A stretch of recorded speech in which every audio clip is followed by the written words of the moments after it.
ఉన్న బంగారాన్ని విడిపించి ఆ రోజు ఆన్లైన్ రేటుకే మేము కొంటాం. Sharma gold company. అందరికీ నమస్కారం. ముందుగా ప్రేక్షకులందరికీ క్రోధినామ సంవత్సర ఉగాది పండుగ శుభాకాంక్షలు. అయితే ఉగాది పండుగ అనగానే మనందరం కూడా ఈ సంవత్సరం మొత్తం మన రాశి ఫలాలు ఎలా ఉన్నాయి, ఈ సంవత్సరంలో మనకి ఆదాయం ఎంత ఉంది, వ్యయం ఎంత ఉంది, ఇవన్నీ కూడా డీటెయిల్డ్గా తెలుసుకోవాలని చాలా ఇంట్రెస్ట్గా వెయిట్ చేస్తూ ఉంటాం కదా.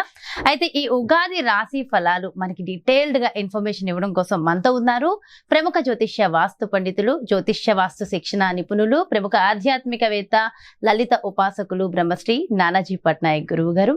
మరి పూర్తి వివరాలు గురువుగారు వాటిలో అడిగి తెలుసుకుందాం. నమస్కారం గురువు. శ్రీమాత్రే నమః. గురుగారు, మరి ఈ క్రోధినామ సంవత్సరంలో ధనుస్సు రాశి వారికి ఆదాయం వ్యయం ఎలా ఉన్నాయి, రాజపూజ్యం అవమానం ఎలా ఉన్నాయి, డీటెయిల్డ్ గా వివరించండి. తప్పకుండా అమ్మా. ఈ ధనుసు రాశి వారికి మనం పంచాంగాన్ని చూసుకున్నట్లయితే 11-5 ఉంది. అంటే 11 ఆదాయము, 5 ఖర్చు. సో బాగుందని చెప్పుకోవాలి. అదేవిధంగా రాజపూజ్యం అవమానం కూడా తీసుకున్నట్లయితే 7 మరియు 3గా చూపిస్తుంది. 7-3. ఓకే. అయితే ఈ ఆదాయము, వ్యయము, రాజ్యపూజ్యం, అవమానం బ్యాలెన్స్డ్గానే ఉంది. అంటే ఏది ఎక్కువ ఉండాలి అది ఎక్కువ, తక్కువ ఏది ఉండాలి తక్కువ ఉంది. కాబట్టి నో నీడ్ టు వరీ. అయితే ఇందులో వీరికి ధనస్సు వారికి కనుక చూసుకుంటే సహజంగా కూడా లగ్నాధిపతి చూడ్డానికి 6లోకి వెళ్తున్నాడు, కానీ ధనస్థానం మీద దృష్టి ఉంది. అంటే ఏంటి, ఫైనాన్షియల్ గ్రోత్ గోచారరీత్యా గ్రహం కూడా అనుకూలిస్తుంది. అదేవిధంగా ఇక అంటే ఉగాది రాకముందు నుంచే కొంతవరకు మనం ఫిబ్రవరి, మార్చ్ మాసాల నుంచే కొంచెం ఫిబ్రవరి, మార్చ్, ఏప్రిల్ ఈ మాసాల్లో రవి, శని, కుజుడు ఇవి కలయికలు ఉన్నాయి. దీనివల్ల ఏంటి, కొంచెం వీళ్ళకి సెకండ్ లార్డ్ మీద కాంబినేషన్ కాబట్టి 3వ స్థానం మీద ఉండే గ్రహాల స్థితి కాబట్టి ధనస్సు వారి ముఖ్యంగా సహోదర వర్గంతో కమ్యూనికేషన్ చేసేటప్పుడు, ఏదైనా అగ్రిమెంట్స్ రాసేటప్పుడు, మాట్లాడుకునేటప్పుడు, ఒక మెయిల్ పంపించేటప్పుడు కొంత జాగ్రత్త వహించాలి. చూసుకున్నట్లయితే వ్యాపార లాభాలు చక్కగా ఉంటాయి వీరికి. ఎందుకు అంటే ఈ లాభస్థానం ఏదైతే ఉందో కొంత ఫ్రూట్ఫుల్గా ఉంటుంది. అలాగే రియల్ ఎస్టేట్ మూలంగా ధనయోగాలు, బయట దేశాల్లో పిఆర్ అంటారు, అంటే పర్మనెంట్ రెసిడెన్సీ లేకపోతే గ్రీన్ కార్డ్ హోల్డర్ రిలేటెడ్ సంబంధించినవి వీళ్ళు ప్రయత్నం చేసినట్లయితే సక్సెస్ అవుతుంది. ఎందుకు అంటే 4వ స్థానం అంటారు, అంటే రెసిడెన్షియల్, అంటే ఒక దగ్గర స్థిరంగా ఉండేటువంటి స్థానంలో రాహు ఉన్నాడు. కాబట్టి విదేశాలకు వెళ్ళి స్థిరపడడానికి చాలా అనుకూలంగా ఉంది. కాకపోతే ఇక్కడ వీళ్ళకి వచ్చిన చిక్కు ఏంటంటే ఈ దశమాధిపతి మార్చి, ఏప్రిల్ మాసాల్లో నీచి పొందుతున్నాడు. ఈ సంవత్సరం మార్చి, ఏప్రిల్ మాసాల్లో. ఎందుకంటే మనకి ఉగాదికి ముందు నుంచే కూడా ఈ ప్రభావం ఉంది. అదేవిధంగా దశమంలో కేతు ఉన్నాడు వీళ్ళకి. అందుకని వీళ్ళు ప్రధానంగా జాగ్రత్త తీసుకోవాల్సిన అంశం ఏమిటి అంటే మధ్యవర్తి మాటలు విని ఉద్యోగ సంబంధించిన విషయంలో తొందరపాటు నిర్ణయాలు తీసుకోకూడదు. అంటే ఎలా అంటే చెప్తాను చూడండి. దశమంలో బుధరాశుల్లో కేతు ఉన్నప్పుడు ఏం జరుగుతుంది అంటే, ఇప్పుడు చూడండి కొన్ని ఆఫీసెస్లో నిజంగానే బాస్ ఏమి వీళ్ళ ఉద్యోగం తెద్దామని అనుకోడు. పక్కనున్న కొలిక్ ఏదో చెప్తాడు, అయ్యో నిన్న మీటింగ్లో ఏం జరిగిందో తెలుసా, నీ జాబ్ కొంచెం డౌట్గా ఉంది అంటాడు. బాస్ దగ్గరికి వెళ్ళి ఏం చెప్తాడు ఆ వ్యక్తి కొంచెం మానేసేటట్టు ఉన్నాడండి, నాకు ఎందుకో డౌట్ ఉంది అంటాడు. బాస్ ఏమనుకుంటాడు, మీరు మానేసకుండా మనం తీసేయడం బెస్ట్ కదా అని ముందే తీసేస్తాడు. మధ్యలో వాళ్ళు ఇది చేయడం వల్ల ఈ వ్యక్తి ఏమనుకుంటాడు, ఈ ఫ్రెండ్ చెప్పింది కరెక్టే, తీసేద్దాం అనుకున్నాడు కాబట్టి తీసాడు అనుకుంటాడు. అందుకని మధ్యలో వాళ్ళ మాటలు వినకుండా అలాంటిది ఏదైనా అనిపిస్తే వెంటనే బాస్తోనే మాట్లాడుకోవడం బెస్ట్. డైరెక్ట్గా, సార్ ఇట్లా అనుకుంటున్నారు, నాకు తెలుసుకోవాలని ఉంది, is it correct or not.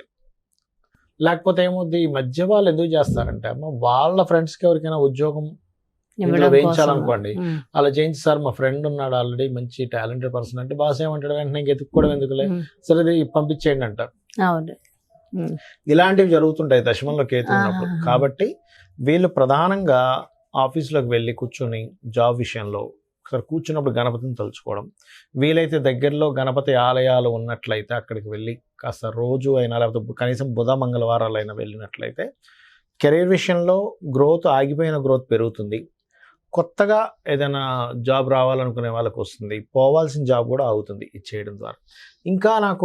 ఇంకా ఏదైనా లలితహాసనామాల్లో కావాలంటే మొదటి నామం ఓం శ్రీమాత శ్రీ మహారాజ్ని శ్రీమత్ సింహాసనేశ్వరి నమః చేసుకుంటే బాగుంటుంది. అదేవిధంగా కొంచెం వ్యాపారాల్లో లాభాలు అయితే బాగుంటాయి, అందులో ఎటువంటి సందేహం లేదు. ఇన్వెస్ట్మెంట్స్ విషయంలో చాలా బాగుంటుంది ఈ సంవత్సరం మే నుంచి ప్రత్యేకంగా. ఎందుకంటే 12వ స్థానాన్ని మీద గురువు దృష్టి ఉన్నందుకు ఇది ఇన్వెస్ట్మెంట్ స్థానానికి బాగుంది, విదేశాలకు వెళ్ళడానికి అనుకూలిస్తుంది. తండ్రి గారి ఆస్తికి సంబంధించిన విషయంలో ఏదైనా కోర్టు వ్యవహారాలు, కోర్టు గొడవలు ఉన్నట్లయితే అవి క్లియర్ అవ్వడం కూడా జరుగుతుంది వీరికి. ఇటువంటివన్నీ కూడా బ్రహ్మాండంగా చూపిస్తున్నాయి. అయితే ఇక్కడ సంతానం కోసం ప్రయత్నం చేసేటువంటి వారు మే లోపలే ఏదైనా ప్రయత్నం చేయాలి.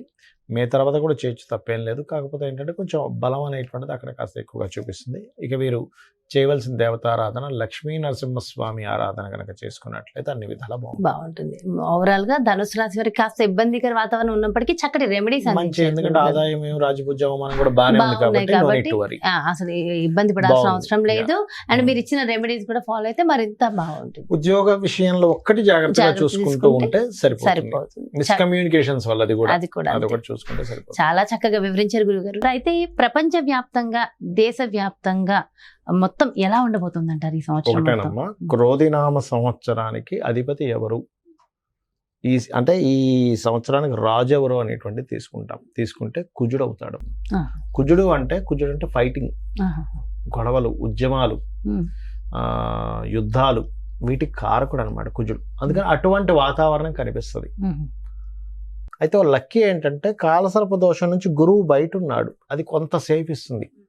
బట్ ఏదైనా కానీ కొంచెం యుద్ధ సంబంధంగా, అంటే రాజులకి ఇప్పుడు చూడండి అప్పటిదాకా అక్కర్లేదు, మనకి ఫిబ్రవరి నుంచే స్టార్ట్ అయింది దాని ప్రభావం. ఎందుకంటే ఈ రవి మనం జనవరిలో మనం చెప్పుకున్నప్పుడు కూడా చెప్పుకున్నాం, కొంచెం ఈ సమయంలో కొంచెం ఈ బాంబు పేలుళ్ళని, లేకపోతే ఈ గొడవలని, కొంచెం ఈ యుద్ధ నౌకల్ని ట్రాప్ చేయడం అని, లేకపోతే అంటే నౌకా దళాల మీద, లేకపోతే నౌకల మీద, అంటే జలరాశుల్లో కుజుడు శని ఉన్నారు కాబట్టి నౌకల మీద అంటే దాడి చేయడం, దాన్ని హైజాక్ చేయడం లాంటివి ఉంటాయని చెప్పుకున్నాం లాస్ట్. అట్లాంటివే జరిగింది ఈ మధ్య అంతా కూడా.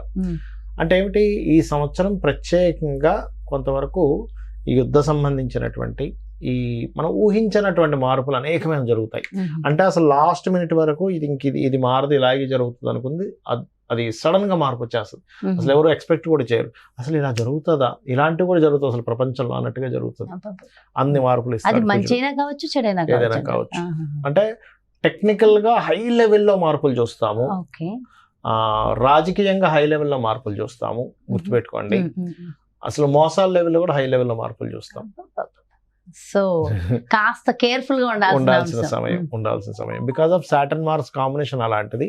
అందులో పర్టికులర్ గా మే వరకు ఈ జాగ్రత్తలు తీసుకోవాలి, మెయిన్గా మే వరకు. అదొకటి.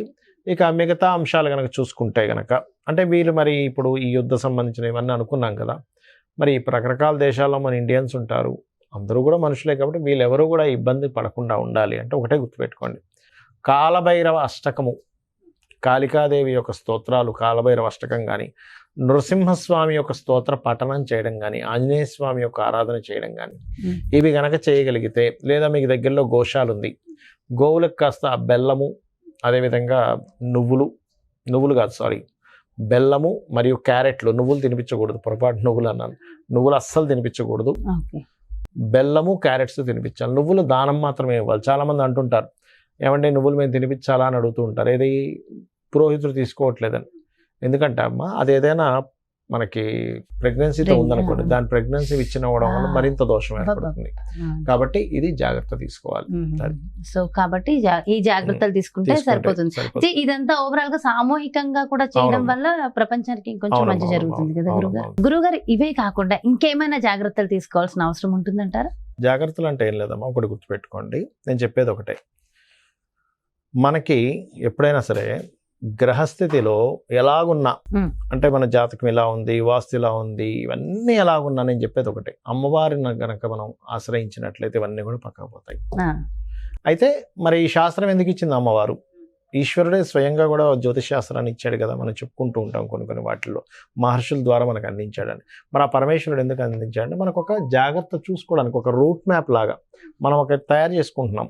ఏది, ఏ రూట్ లో ఎక్కడ ట్రాఫిక్ ఉంది, ఎక్కడ ఏది ఉంది అన్ని తెలుసుకుని దాన్ని బట్టి వెళ్తున్నాం కదా. అలాగే మనకు భగవంతుడే ఈ యొక్క జ్యోతిష్ శాస్త్రాన్ని అందించాడు. దీనివల్ల ఏమిటి, మనం మన జన్మజాతకం కూడా చూసుకోవాలి. అంటే మన జన్మజాతకంలో లగ్నబలం ఎలా ఉంది, ధనం ఏ మార్గంలో వెళ్తే మనకు ధనం సంపాదిస్తాము, ఏ రకంగా ప్రయత్నిస్తే మన ప్రయత్నాలు సఫలీకృతం అవుతాయి, ఏ దిశలో ఉంటే మనకి బాగుంటుంది, సంతాన అభివృద్ధి ఎందుకు అవ్వట్లేదు, వివాహం ఎందుకు అవ్వట్లేదు, మన జన్మజాతకంలో ఉంటుంది. అంటే ఏ సమయంలో వివాహం చేసుకుంటే బాగుంటుంది, అదేవిధంగా మనకి ఏ వృత్తుల్లో బాగుంటుంది, ఏ వ్యాపారాల్లో బాగుంటుంది, ఎందులో ఎప్పుడు ఇన్వెస్ట్మెంట్ చేస్తే మంచిది, ఎప్పుడు ఇన్వెస్ట్మెంట్ చేయకూడదు అనేటువంటి అన్ని విషయాలు ఉంటాయి. మీకు అనిపిస్తుంది మరి ఇవి అన్నీ మన జన్మజాతకంలో ఉంటాయి, మనం మరి ఈ గోచార ఫలితాలు ఇవన్నీ ఎందుకు చెప్పుకుంటున్నాం అంటే ఒకటే గుర్తుపెట్టుకోండి అమ్మా. ఇప్పుడు మీరు షూటింగ్కి వచ్చారు కదా, నార్మల్గా మీ ఇంటి నుంచి ఇక్కడ 40 నిమిషాలు అనుకోండి కార్లో రావడానికి, అదే ట్రాఫిక్ జామ్ అయితే 1.5 hours కూడా పెట్టేస్తుంది కదా. అంటే ఏమిటి, గంటలోనో 40 నిమిషాల్లోనో వస్తాననేది మీరు ఏం చెప్తారు, గంటన్నర పడుతుందండి అంటారు. అంటే మీ కారు మీరు మీ డ్రైవర్ కానివ్వండి, మీరు ఓన్గా డ్రైవ్ చేసుకున్నా మీ కారు అదే రోడ్ అయినా కూడా మరి ట్రాఫిక్ ఉన్నప్పుడు ఏమో ఎక్కువ టైం పడుతుంది, ట్రాఫిక్ లేనప్పుడు 1/2 అవర్లో రాగలుగుతున్నారు. అంటే దాని అర్థం ఏమిటి, సమయం బయట ఉండే వాతావరణం కూడా మనకు సహకరిస్తేనే మనం సమయానికి వెళ్ళగలం. అలాగే గోచారం అనేటువంటిది ఏంటంటే ఇప్పుడున్న గ్రహస్థితి, ఇప్పుడుండే గ్రహస్థితి ఏ విధంగా ఉంది, పరిస్థితులు ఎలా ఉన్నాయి అనేది చెప్పేదే గోచారం. సో ఈ సంవత్సరం ఈ విషయాలు ఇలా ఉంది కాబట్టి నువ్వు ఈ రెమెడీ చేసుకో, నీ జన్మజాతకం కూడా చూసుకో, ఈ రెండు కలుపుకో. జ్యోతిష్య పండితులు ఉన్నదే అందుకు. ఇంకోటి ఏంటి, నేను ఒకటే చెప్తా, నా జాతకం ఎలా ఉంది, నా దశ ఎలా ఉంది, పాడైపోయింది ఏం పెట్టుకోకండి, అమ్మవారిని నమ్ముకోండి, అమ్మవారు అంతా దారి చూపిస్తుంది మనకి. ఎలా ఉన్న జాతకం ఎలా ఉన్నా అమ్మవారు చూపిస్తుంది. ప్రధానం అంటే అమ్మని చేయి పట్టుకుంటే తిండి కొదవ ఎలా ఉండదు, అమ్మవారిని పట్టుకుంటే వాడికి దేనికి కొదవ ఉండదు. ఎంతో చక్కగా చెప్పారు గురుగారు. అంటే ఎంతో ఒక ధైర్యం, ఒక మోటివేషన్ అంతే కదా. అమ్మని పట్టుకున్న వాడికి తిండి కొదవ ఉంటుందా, ఏమి ఉండదు, అమ్మాయి చూసుకుంటుందండి. అలాంటిది అమ్మవారిని పట్టుకుంటే దేనికి కొదవ ఉంటుంది చెప్పండి. ఎంతో చక్కగా, ఎంతో చక్కటి ధైర్యాన్ని స్థైర్యాన్ని అందించారు. థ్యాంక్ యూ సో మచ్ గురువు గారు. నమస్కారం. శ్రీమాత్రే నమః. సో చూసారు కదండి, మరి ఇది క్రోధినామ సంవత్సరంలో మీ యొక్క రాశి యొక్క ఫలితాలు పూర్తిగా ఎంతో చక్కగా వివరించారు కదా గురువు గారు. మరో చక్కటి ప్రత్యేకమైన కార్యక్రమంతో మళ్ళీ మీ ముందుకు వచ్చేస్తాను. మరి అదేవిధంగా మీ యొక్క జాతకానికి సంబంధించి కానీ, లేదంటే మీ ఇంటి వ్యాపార వాస్తుకు సంబంధించి కానీ గురువు గారిని సంప్రదించాలి, అపాయింట్మెంట్ కావాలి అనుకుంటే క్రింద డిస్ప్లే అవుతున్నటువంటి నెంబర్స్ కి కాల్ చేయండి. నమస్కారం. సుమన్ టీవీలో మీ పర్సనల్ అండ్ బిజినెస్ ప్రమోషన్స్ కోసం కింది నెంబర్కి కాంటాక్ట్ చేయండి.